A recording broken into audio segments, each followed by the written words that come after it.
my name is Frances and welcome to my channel. So para sa kalaman ng lahat, ang ate ko is also a simmer.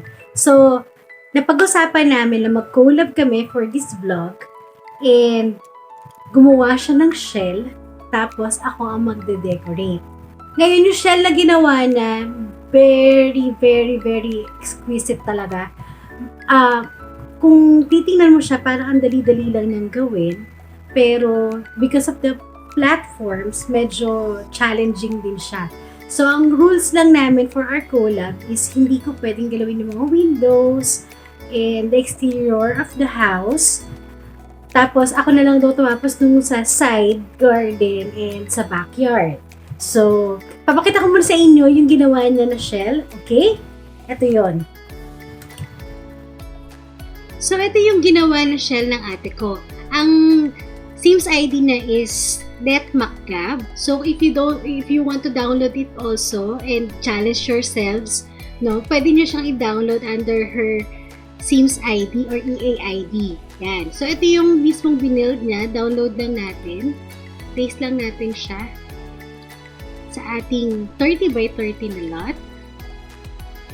Okay. So, ito na yung ginawa ng ate ko.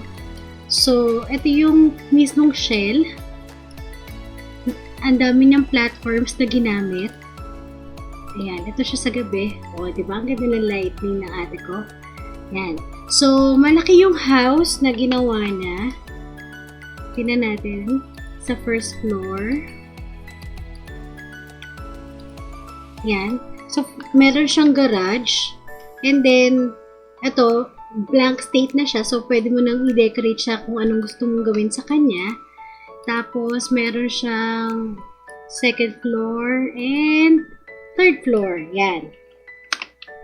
So, mukha naman siya madaling gawin kung titingnan mo siya.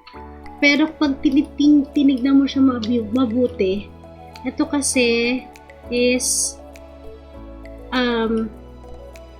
hindi siya pantay.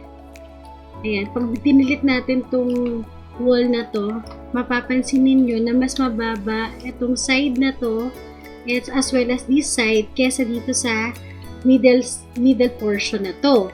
Tapos at the same time, ang medyo nagpa-challenge pa sa akin sa paggawa nito, yes, nagawa ko na talaga to at hindi ko siya ni-record. Talagang off-cam ko siya ginawa kasi ang hirap niyang lagyan ng stairs, kung saan ilalagay yung stairs kasi kunwari maglagay ka ng stairs dito at napakatagal ko talaga siyang ginawa, no joke. Ayan, kung dito ka maglalagay ng stairs, nasa middle of the room ka na, so yan, medyo mahirap kung saan mo siya ilalagay. So ayun nga, hindi pantay kasi tong side na to tsaka yung middle part and as well as this side, hindi siya pantay dito, so kailangan ka pa maglagay ng mga stairs or ng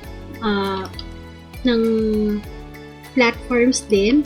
At the same time, sabi ni ate ko, wag ko daw gagalawin tong part na to kasi syempre masisira ang kanyang ginawa na windows dito na aesthetic. So, wag ko daw sisirain yan. So, hindi ako pwede rin mag-change ng platform heights pagdating dito sa labas kasi para part siya ng roofing na ginawa na. So, kailangan hindi rin siya ma-distort or masira.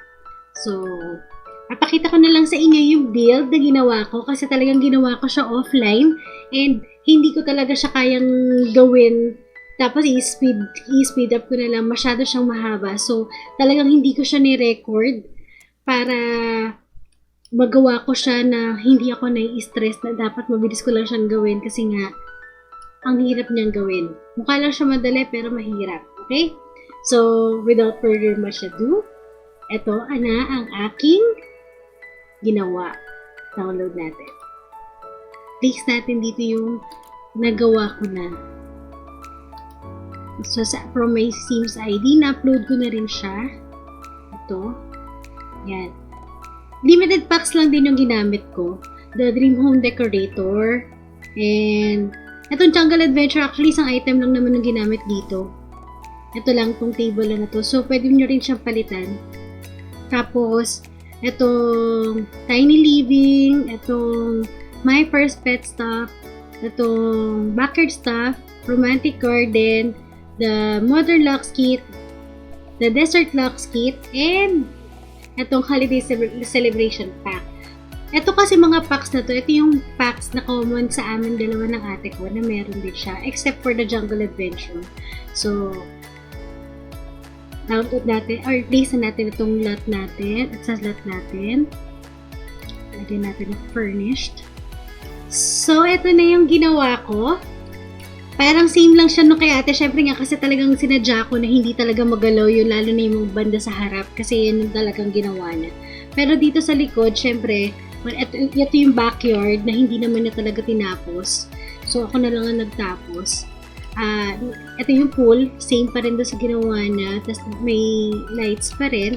Pero yung pool natin, ayan, nilagyan ko na siya ng accent. And, maglagay tayo ng sim para makita ninyo yung mga effects.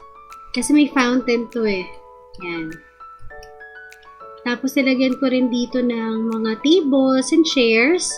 Tapos meron tayo dito fireplace and then may bar. Meron din tayong grill for the outdoor living na inyong mga sims. So, lagay tayo ng sim para makita ninyo. Okay, so nakapaglagay na ako ng sim family dito sa house na ginawa ko. And collab na ng ate ko. Yan, makikita nyo dito. Yan. Ayan yung fountain na sinasabi ko kanina. O, diba nice?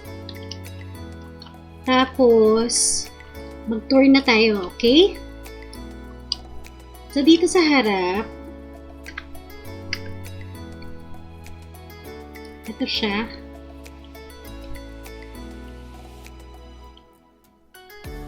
So, pagpasok mo,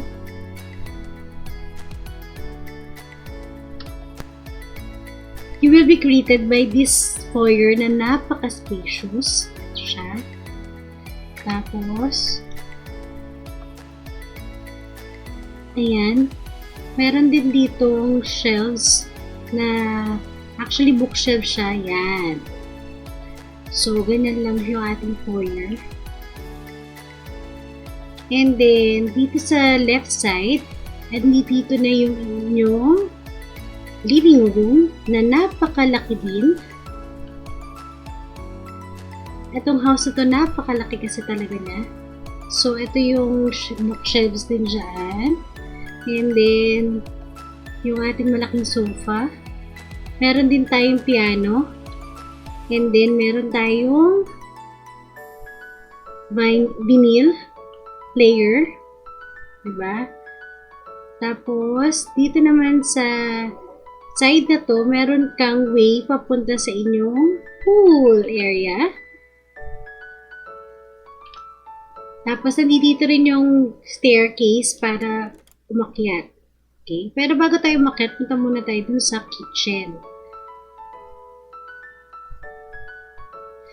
So, dito sa area na to, meron ditong CR. Ito. Ito yung CR. Simple lang yung CR dito. And yes, merong picture ng clown. Tapos, powder room lang siya. Dito naman sa kitchen. Ayan. So, ito yung dining and kitchen. Nasa isang room lang siya. Tapos, naglagay talaga ako ng TV area dito kasi wala tayong TV to sa ating living room. So, maganda rin to para habang nagpe-prep ng meals, tsaka kumakain, meron din silang entertainment. Yan. So, ito yung kitchen natin. Malaki yung kitchen natin. Meron tayong stove, meron tayong oven, and meron din tayong dishwasher. Yan. Tapos, dito sa ating kitchen and dining, meron din tayo ditong patio area na going out din sa ating lanay or sa patio. Ayan, ito yung nakita nyo sa kanina. Okay, at the pool. Tapos, balik tayo. Dito naman tayo sa isang door na to.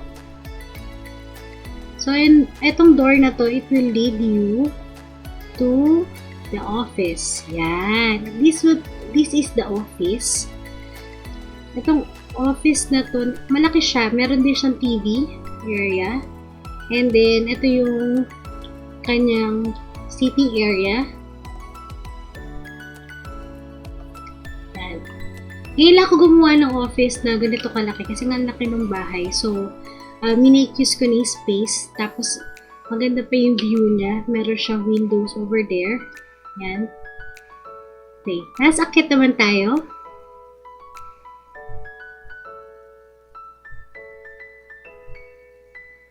So, sa pag-akyat, dan tayo ng stairs. So, ito yung way up. So, ayan. So, pag-akyat natin dito, meron pa ulit isa pang stairs paakyat dito sa third floor. Pero dito muna tayo sa ating second floor. Itong second floor na to, meron siyang 2 rooms. Actually, malaki yung bahay pero 2 rooms na talaga yung ginawa kasi nga, pang mayaman talaga siya. So, isa lang yung anak nila. Although yung family na nilagay ko is marami sila, no? Pero ito siya. Yan. Ito yung master's bedroom. May stairs tayo pababa. So, pagbaba, ito na siya. Yan. Very luxurious talaga yung feel nitong house na to. Malaki siya. Itong house. Actually, itong side na to sa right, dapat stairs lang siya na regular katulad dito sa kabila. Pero, ilang beses ko siyang ini-edit kasi akit siya ng akit, taas ang taas yung stairs. Hindi ko rin maintindihan kung bakit. It's just a bug, of course. So, dito sa side na to, meron namang din tayong mirror dito sa harap ng ating bathroom. Ito ang kanyang bathroom. Diba?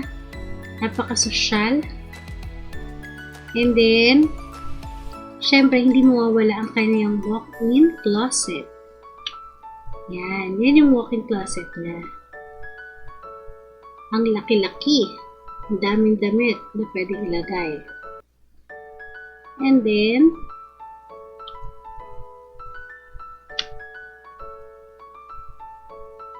dito naman sa kabilang room, ito naman yung room for the child.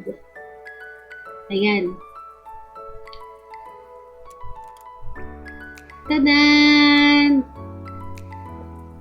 Itong room na to is themed siya na parang kunwari princess siya. Yan. So, kaya meron tayong ganito dito na parang may dome. Kasi nga, princess siya. Tapos, may stairs din pababa. Ini-use ko para papunta naman dito sa kanyang playroom or play area. Ito yung play area ng child. Ayan. Tapos, meron pa siyang mini garden dyan. Pero, syempre, fake lang yan. Para kunwari, pag maglalaro siya sa dolls niya. Ayan. Tapos, meron pa siyang tent. Tapos, meron siyang malaking dollhouse and meron din siyang art workstation. Tapos, meron din siya sarili niyang bathroom, of course.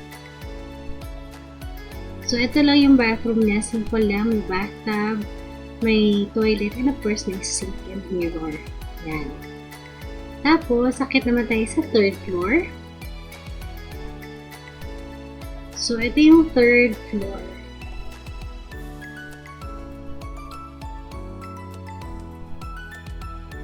So, dito sa third floor, naglagay ako dito ng easel para pandagdag sa skills. Tapos, dito naman sa loob, may atrium pa ulit. And then, ito na yung cinema. Ito na yung home theater. Sa home theater, meron siyang, syempre, meron ditong mga counters na lalagyanan para sa mga food na habang kumakain, habang nanonood, syempre gusto ng food, pero syempre limited nga yung packs na ginamit ko, so wala tayong movie or dine out, mga ganon, or yung pwede tayo may popcorn, walang ganun. So, naglagay lang tayo na kung eto, kunwari, meron na lang siyang ang tawag dyan, lunchbox. Meron na lang lunchbox para pwede siya kumuha ng snacks. And then, meron din tayo dito picture na pwede siya makumuha ng drinks. Yung grill, I don't think that it would be functional, pero maganda lang siyang aesthetic dyan, kaya ko siya nilagay dyan. Ayan, tapos malaki yung kanyang TV, of course, dito sa cinema or sa home theater nila. Ayan. And then, dito naman sa side na to, ito naman sa side na to, ito yung kanyang gym area. Ayan. So, very simple lang yung kanyang gym. Meron lang siyang tatlong equipments and then meron siyang cabinets dito. Yan, meron siyang cabinets dito para sa mga towels, shoes, or anything na kunwari yung yoga mat nandyan. Diba? So, yan na yung whole build natin. So, ito na yung kabuuan ng collab namin ng ate ko. Sana nagustuhan ninyo. And maglalagay na lang ako ng montage at the end of the video. Don't forget to click the notification bell, click the like button, and subscribe. Bye!